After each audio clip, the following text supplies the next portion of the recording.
like a song all day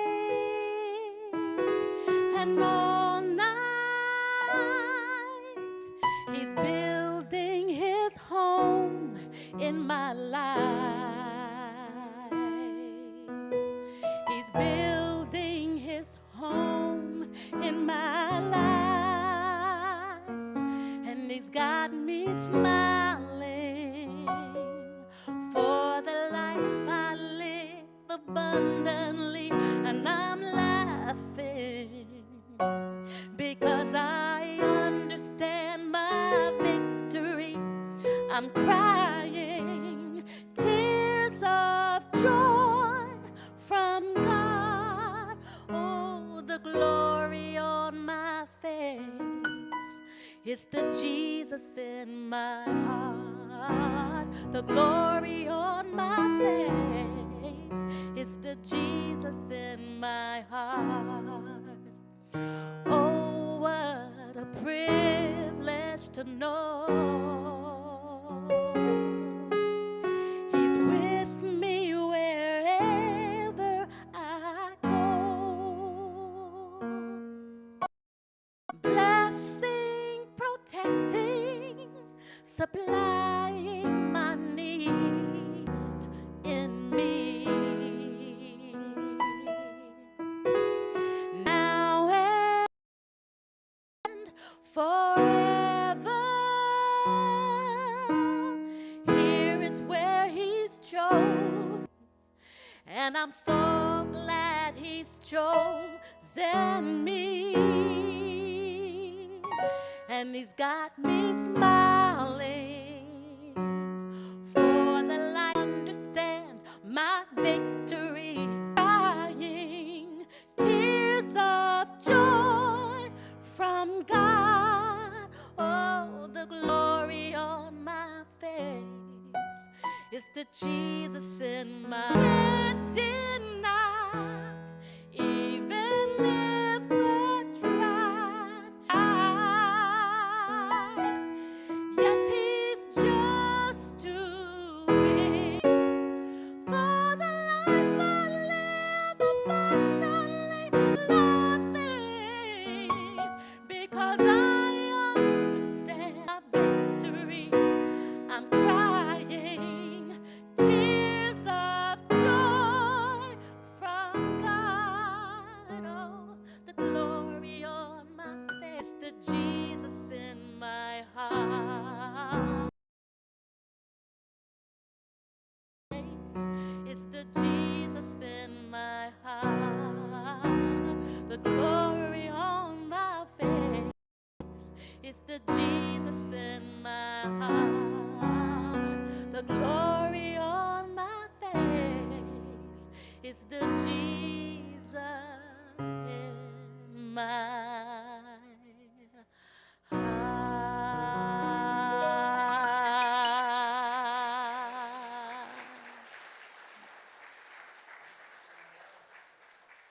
All right, thank you for that selection, and all educators, hold on to those stories, because I always say we're going to be able to write a good book when it's over. Mine is going to be entitled, You Just Wouldn't Believe, and I can't say the rest. We'll have Jackson Ray, who is ready to introduce this amazing Spartan that's back here behind me. Spartan. Yes. But I would also like to say hello to Destiny. I didn't realize Destiny was out there. Destiny, oh, Falcons. Good morning, church. Today I have the pleasure of introducing our speaker. Dallas Wallace III was raised in Charles City, Virginia, where he graduated from Charles City High School with the class of 2016.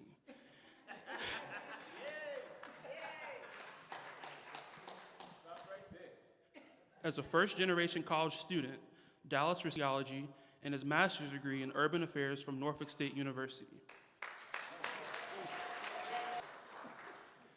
Currently, he is enrolled at the University of Kentucky, entering his third year of the sociology PhD program.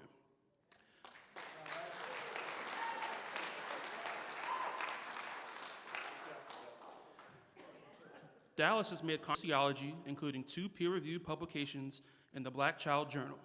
The first, Video Game Microtransactions and the Black Child, uses Robert Merton's strain theory to provide a sociological analysis of the school-to-prison pipeline's impact on minorities. In addition to his academic achievements, Dallas has worked in various research and teaching assistant positions. He has assisted in teaching courses such as Urban Research Methods 2, Race and Ethnic Relations, Classical Sociological Theory, Topics in Islamic Studies, and Environment. He has contributed to research projects including mixed method research on the links between race and mortality and the Hampton Roads body camera policy, both led by Dr. Austin App, teaching GED courses, and participated in the Second Chances program under Dr. Nicole Harris, which connected local inmates with their families outside the jail setting. Currently, Dallas is teaching a special topic sociological course titled Gaming, Digital Interaction, and Society, a 300-level course at the University of Kentucky, which he designed for undergraduate students.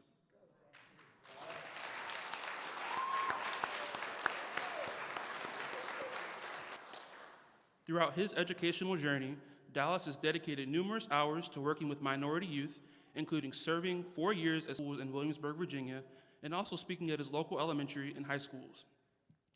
This coming fall, Dallas will be taking his qualification exams, which will grant him PhD candidate status and allow him to begin work on his dissertation. Dallas's career goal is to become a tenured sociology professor and continue making lifelong sciences. After the next lecture, the next words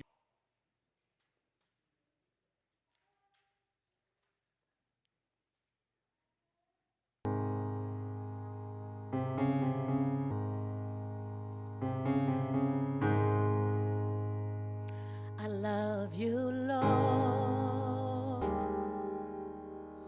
from the moment that I wake up till I lay my voice. You have led me through the darkest night. You are close like no other. I know you as a father, and I have lived in the goodness of God. All my life you have been faithful, and all my life you have been so, so good.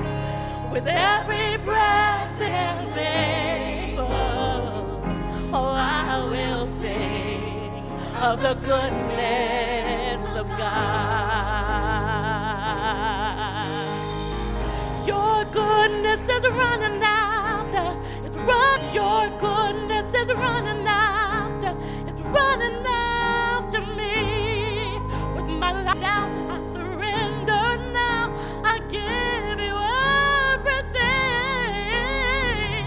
Your goodness is running after, it's running after me. Your goodness, me. Thank you, Jesus. Your goodness is running after, run. With my life laid down, I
Good morning, church.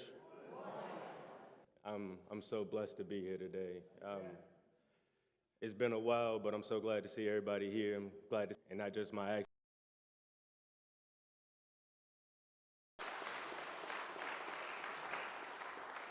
Even though I've been in Kentucky the last few years, I watch almost every Sunday on the YouTube, and I don't see it on the program, but I know it's a Dallas, Washington that's supposed to be speaking. Okay. I reached out to Aunt Mona once she asked me to do this, once after, and I was just so nervous. I was like, Aunt Mona, what do you want me to say? She said, you got 20 minutes. You can say whatever you want. I told my mama, and my mama said, why did she tell you that? So I'm gonna try my best because I know where we at. The ones that need to hear this right now, so I hope y'all listening. Like I said, this is not just my family that's here, it's my church family. We've been through some real stuff. I remember back when 2004, I was so young, the church got burned down. We moved to Samaria. That's where I actually decided to get baptized at while we were at Samaria. But we didn't have a church, so they had to baptize me at Cedar Grove. My mom got it on video. We watched it probably like a year or so ago. I swear, Big Tom and Reverend Tate hold me down longer than anybody else. They dropped Breezy down there. They brought Breezy right back up. They brought me down. I'm like, what's going on? Like I said, I watch. I don't have a rap like y'all had a couple weeks ago, and I ain't the best at quoting scripture like what was going on a couple weeks ago either, but like I said, I'm talking to the young ones, so I hope they know what I'm coming from, I hope they know where I'm coming from, and I hope that they got their ears open right now. I didn't really prepare a speech. I guess this is the bad time to say that, right? Professor Christopher Lindsay at Norfolk State, he never let us do that with my speech class. I talked to Brian. They had speech class. They had no cards. They get to prepare for a speech. Professor Lindsay said, we do extemporaneous speaking over here. I didn't know what that word means, so I had to look it up.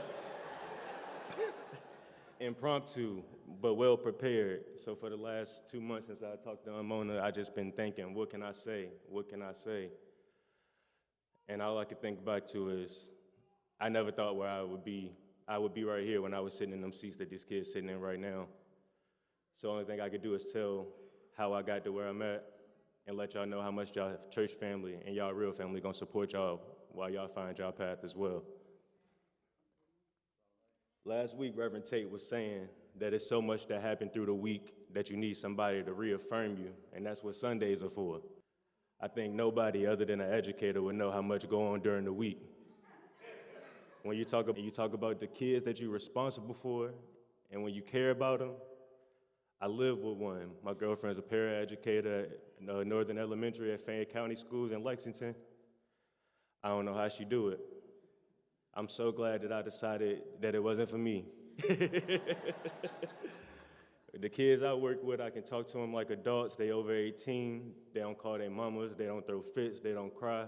Sometimes they do, but so you ain't gotta, it's not in your face. You don't have to react so emotionally. You know, you give them 5-10 minutes and you come back to it, you know. Thank you for that introduction as well, but I would be wrong if I didn't let y'all know. I'm a PhD student.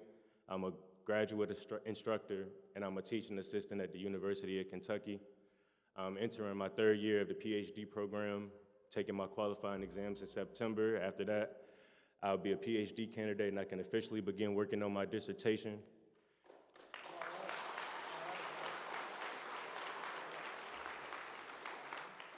When I got to Kentucky, I didn't know really what I wanted to do. I thought I had to fit a box, and this is the power of education right here. I met a professor one of the first days there, Dr. Anna Liberato, and she worked with me every single day.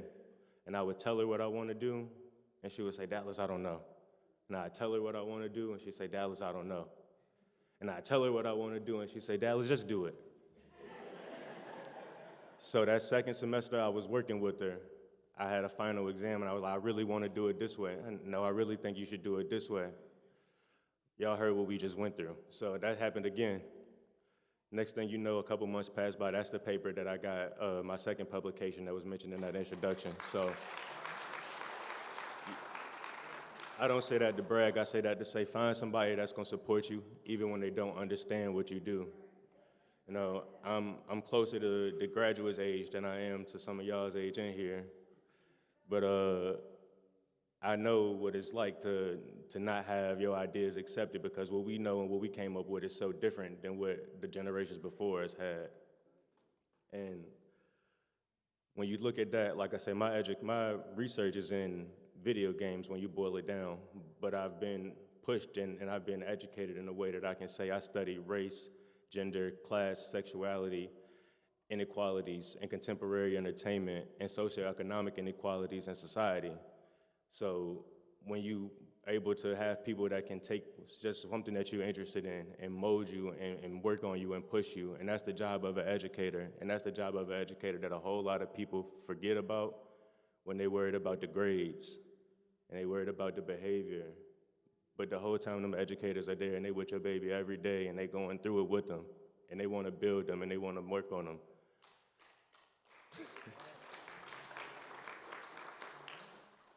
And it's never gonna stop. It's not gonna stop from elementary, middle, high. Even if you go to college, it's not gonna stop. If you don't go to college, it's not gonna stop, because you should be a lifelong learner. There's always gonna be an educator in your life, no matter if it's a teacher, no matter if it's a parent, a grandparent, a first cousin, or what. So while we're talking about the power of education, it's a good time to talk about the power of educational equality as a race scholar, as the sociologist that I am. And it's time to finally, for the first time, give my mom the rightful praise that she deserved for being the first one.